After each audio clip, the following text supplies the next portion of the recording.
بسم اللہ الرحمن الرحیم یا ایہا النبی قل لأزواجک ان کنتن تردن الحیاة الدنیا وزینتها فتعالین امتعکن واسرحکن سراحا جمیلا۔ بہت سنجیدگی سے سننے کے لائق ہے مضمون۔ انبیاء علیہم السلام اللہ تبارک و تعالیٰ کے پیغمبر ہوتے ہیں، دودت ہوتے ہیں، میسنجر ہوتے ہیں، آئیکن پرسنالٹیز ہیں، آئیڈیالوجی ہیں اور راہبر، رہنما اور نمونہ۔ ان کی پوری زندگی، یہاں تک کہ ان کی ازدواجی زندگی، ان کا گھریلو ماحول، یہ خود بھی اللہ تبارک و تعالیٰ طے فرماتے ہیں۔ بالخصوص نبی اکرم صلی اللہ علیہ وسلم کی زندگی کا یا آپ کی سیرت کا جو ازدواجی معاملہ ہے، ازدواجی زندگی کا جو پورا عمل ہے، اس کو بڑی شفافیت کے ساتھ قرآن کریم نے بیان بھی کیا ہے، اور لگتا یہ ہے کہ نبی کی سیرت میں اللہ تبارک و تعالیٰ نے اس شعبے کو سب سے زیادہ مانیٹر کیا ہے۔ ہم نے پارہ نمبر 21 کی آخر کی جو 3 آیتیں پڑھی ہیں، اس میں ایک واقعہ ہے۔ نبی اکرم صلی اللہ علیہ وسلم اپنے وقت میں دنیا کا سب سے بڑا نام اور قیامت تک ہیں، لیکن ہم صرف مینشنلی کہہ رہے ہیں اس وقت تو۔ لیکن نبی اکرم صلی اللہ علیہ وسلم کی زندگی کیسی ہے آپ جانتے ہیں۔ 2 پتھر ہیں، 3 مہینے چولہا نہیں جل رہا ہے، چولہے میں گھاس اگا رہی ہے، ٹھیک ہے، پیوند کے کپڑے ہیں، 4 دن زبان پر کچھ رکھ نہیں رہے، 10 دن مسلسل بغیر سحری افطار کے صوم وصال ہے۔ یہ زندگی کا لیکھا جوکھا۔ پھر کچھ دنوں کے بعد نبی اکرم صلی اللہ علیہ وسلم کو اللہ تبارک و تعالیٰ نے فتوحات عنایت کی۔ غزوہ بدر سے اس کا آغاز ہوا، پھر یہ بڑھتا چلا گیا۔ تو کبھی کبھی تو ایسا ہوتا کہ مسجد نبوی میں اشرفی یعنی سونے اور چاندی کے سکوں کے انبار لگے ہوتے ڈھیر، اور حضور انہیں تقسیم کر رہے ہوتے۔ خواتین ہیں، ان کی اپنی فطرت ہے۔ اگلا جملہ بہت دھیان سے سنیے گا۔ ازواج مطہرات نے، حضور کی بیویوں نے، ہماری ماؤں نے حضور کے پاس اکٹھا ہو کر کے آ کے کہا، کوئی غلط نہیں تھا۔ آپ سمجھیے کہ جس گھر میں 3 مہینے چولہا نہ جل رہا ہو اور اس گھر کا آنر اپنے ہاتھوں سے کونٹلوں سونا تقسیم کر رہا ہو، تو بیویوں کو لگے گا کہ کم از کم 3 مہینے نہ صحیح ہفتے میں تو چل جایا کرے چولہا۔ یہی درخواست لے کر کے تمام ازواج مطہرات حضور کے پاس پہنچ گئیں اور جا کر کے کہا کہ قیصر و کسریٰ کس مستی میں ہیں، کس خوشحالی میں ہیں، آپ امام الانبیاء ہیں، ہمارے لیے کچھ خرچ بڑھا دیا جائے۔ آپ سمجھ رہے ہیں کن حالات میں وہ جی رہی ہیں، کن حالات میں جی رہی ہیں، پھر آ کر کے اس طرح کی اگر درخواست کرتی ہیں تو یہ غلط نہیں تھا ہمارے سوچنے کے اعتبار سے۔ آ کر کے حضور سے اتنا ہی کہا ان لوگوں نے بڑے ادب کے ساتھ۔ حضور یہ کہہ دیتے کہ نہیں، بات ختم ہو جاتی، لیکن نہیں، حضور نے اتنا زبردست، اتنا سینسٹیو نوٹس لیا ہے اس کا کہ حضور نے تمام ازواج مطہرات کو ان کے گھروں میں چھوڑ کر کے اور مسجد کے ایک حصے میں آ کر کے پناہ لی۔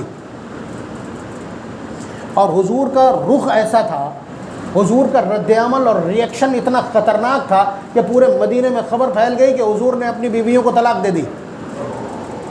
بات سمجھ رہے ہیں؟ اس کو ایلا کہا جاتا ہے اس شریعت کی اصطلاح میں، حقیقتاً ایلا نہیں تھا، لیکن حضور نے اپنی بیویوں سے علیحدگی اختیار کر لی۔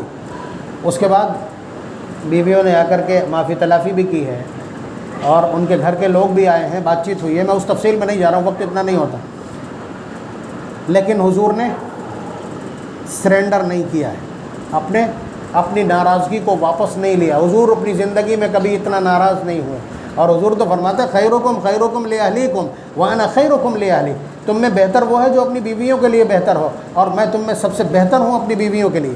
جس کا دعویٰ یہ ہو تو ظاہر ہے کہ بہت نرم ہوں گے، لیکن یہ معاملہ زیادہ سینسٹیو ہے، لگتا ہے یہ معاملہ بہت خطرناک ہے کہ نبی نے اس پر جو ریئیکشن دیا ہے وہ خطرناک ہے کہ حضور نے واپسی نہیں کی ہے۔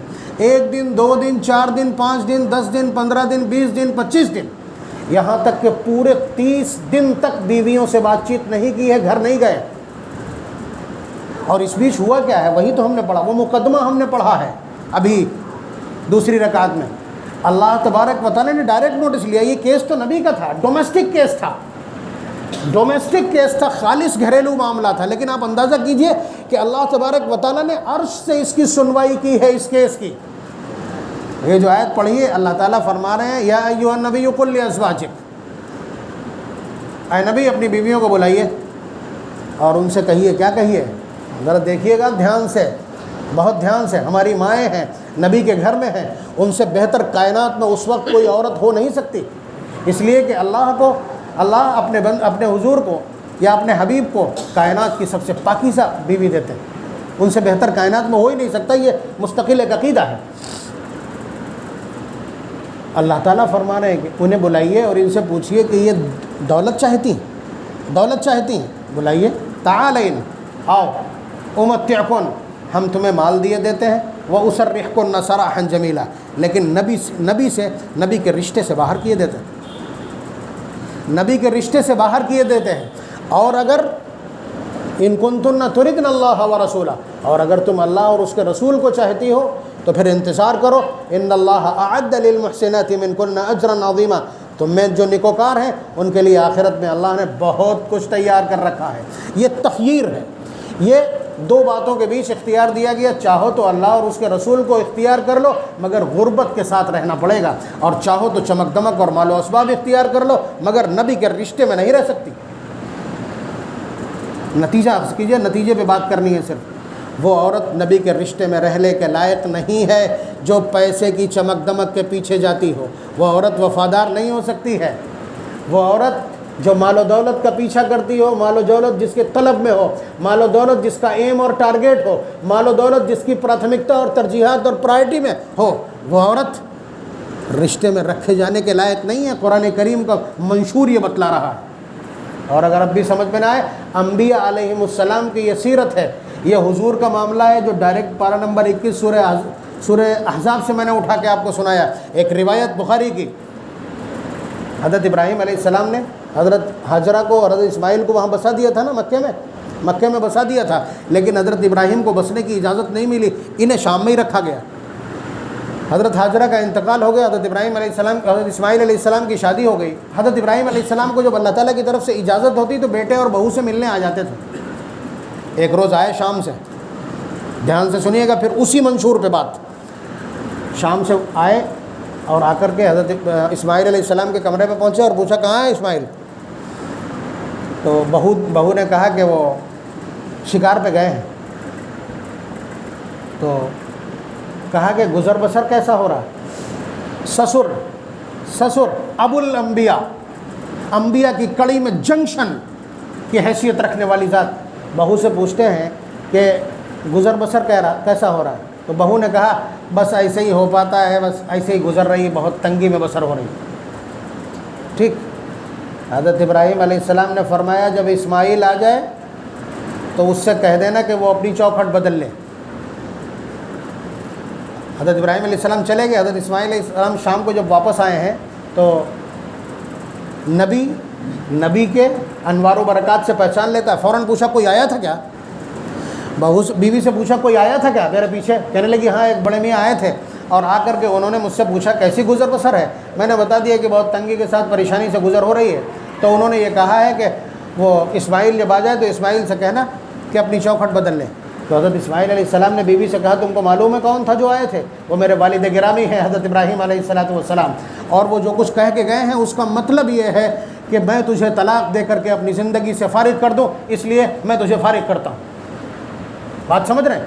صرف اتنا کہہ دینے پر، اتنے ناشکری کے الفاظ کہہ دینے پر حضرت اسماعیل علیہ السلام نے اپنے رشتے سے باہر کر دیا ان خاتون کو۔ اس کے بعد پھر ایک عرصے کے بعد تشریف لائے حضرت ابراہیم علیہ السلام، تو پوچھا کہاں ہے اسماعیل؟ پھر نہیں تھے اتفاق سے، کہاں شکار پہ گئے ہیں۔ پوچھا گزر بسر کیسا ہو رہا ہے؟ کہنے لگی اللہ کا شکر ہے جس حال میں بھی ہے بہت اچھا ہے، اللہ کا شکر ہے جس حال میں بھی ہے بہت اچھا ہے۔ فرمایا کاہے پہ گزران ہے؟ کیا ملتا کھانے کو؟ فرمایا شکار کا گوشت لے آتے ہیں اور پانی ہے زمزم کا۔ حضرت ابراہیم علیہ السلام نے وہیں پہ دعا کی اللہم بارک لہم فی الماء واللحم، اے اللہ انہیں پانی اور گوشت میں برکت عنایت کر دے۔ دیکھ لیجیے گا جا کر کے مکے میں کبھی یہ دونوں چیزیں کم نہیں ہو سکتی۔ یہ دعا دی اور فرمایا کہ جب اسماعیل آ جائے تو اس سے کہنا کہ وہ اپنی چوکھٹ کو مضبوطی کے ساتھ قائم رکھے۔ حضرت اسماعیل علیہ السلام تشریف لائے اور پوچھا کون آیا تھا؟ کہا کہ ایک بڑے میاں آئے تھے۔ کہا کیا کہا تھا؟ کہا ایسے ایسے کہا تھا۔ فرمایا کہ معلوم ہے کون تھے؟ میرے والد گرامی حضرت ابراہیم علیہ السلام تھے، اور وہ تمہارے جواب سے بہت خوش ہوئے ہیں، اور یہ انہوں نے جو کہا ہے کہ اپنی چوکھٹ کو مضبوطی سے رکھنا، اس کا مطلب یہ ہے کہ میں تمہیں اپنی زندگی میں باقی رکھوں، تم مفاشعار ہو۔ بات سمجھ رہے ہیں؟ تو کیا انبیاء علیہم السلام کی معاشرت، طرز زندگی، ان کا ڈومیسٹک جو حال ہے، جو اللہ تبارک و تعالیٰ پسند کرتے ہیں، وہ کیا ہے؟ ایسی عورت جو مال و اسباب کی تلاش میں نہ ہو، شوہر کے جن حالات میں گزران ہو رہا ہو ان پر شکر گزاری کرے۔ یہ تو ہو گئی عورت کی بات، حالانکہ اس کا ہمارے ذمہ فرض ہے، یعنی اس کا حق بنتا ہے کہ وہ ہم سے اپنا خرچہ نفقہ وصول کرے، ٹھیک؟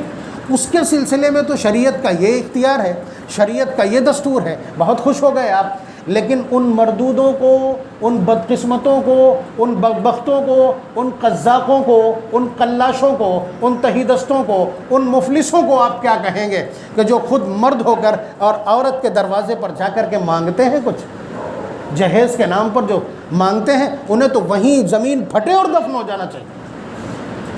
جب ان عورتوں کو گھروں میں رہنے کی اجازت نہیں ہے، انبیاء علیہم السلام کا منشور یہ ہے، اللہ تبارک و تعالیٰ کی منشا یہ ہے، تو ایسے مردوں کو زندہ رہنے کا اختیار کس نے دے دیا؟ وہ کس حق سے؟